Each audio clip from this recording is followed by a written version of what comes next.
Welcome to Take 5, your 5-minute inspirational message from Solid Rock Drogheda.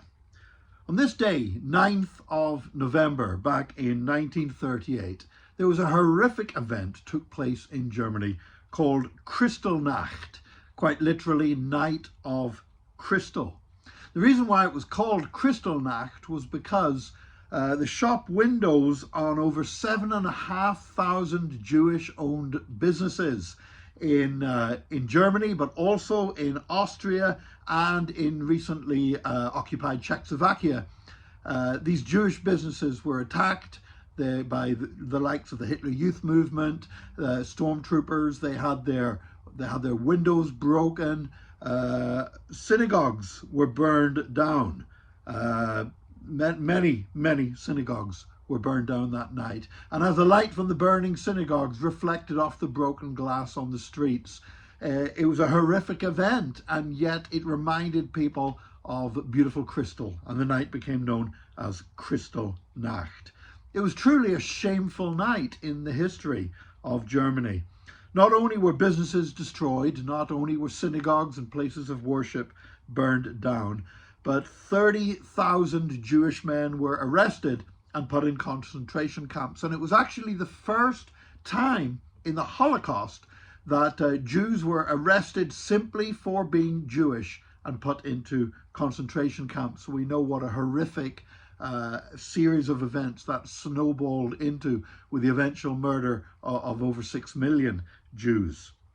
Now, the German government responded to these events by blaming the Jews. In fact, as if it was not bad enough for their synagogues to be burned and their shops' windows to be smashed, the Jewish community were then fined 1 billion Reichsmark, the equivalent in today's terms of about 75 million euro, and they were ordered to pay that in compensation for the trouble that, according to the government, these Jewish businesses had caused to law-abiding German people. As I said, it was a shameful night for Germany. It was also a shameful night for the church, because the church, there were a considerable number of Christians in Germany, and if they had stood up and spoken out, if they had done something, even when Kristallnacht happened, if that had shocked the Christian community into speaking out against the Nazis, the Holocaust may well still have been able to have been avoided. But the churches kept silent. So it was not just a shameful night for Germany, it was a shameful night for the church. It was also a shameful night for other countries in their response.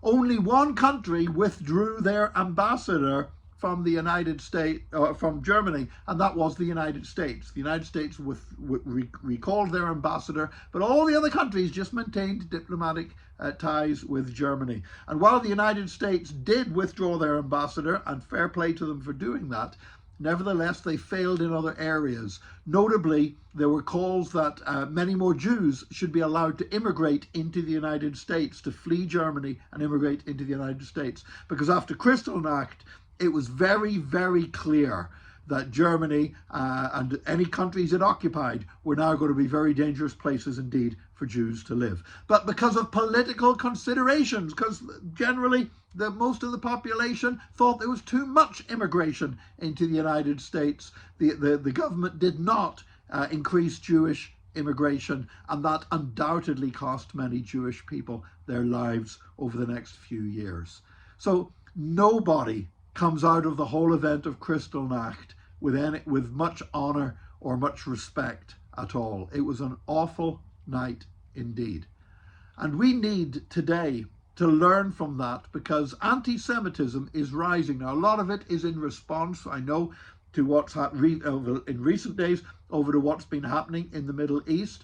But you know what? There is absolutely no excuse for targeting people because of their faith, their religion, their ethnicity. Whether you agree or not with what is happening in the Middle East, there is absolutely no justification for anti-Semitism or for hating people for being Muslim or for being Arabs either, for that matter.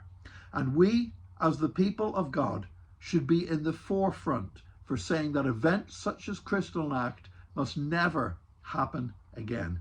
And we must stand up against prejudice, and we must stand up against racism, and we must stand up against the way that very often vulnerable minorities in our nations are demonized and are made scapegoats and are basically people's gripes and political ambitions are used to further the cause of persecuting people and increasing their misery.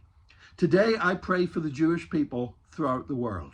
I pray that on this day, commemorating such a horrible event as Kristallnacht, pray that God's protection will be upon the Jewish people in every nation of the world. And I pray that we will take concrete steps as international communities and as nations to make sure that we never see these kind of things happening again, in Jesus' name. May God bless you today. And join us again tomorrow for another Take 5, your 5-minute inspirational message from Solid Rock Drogheda.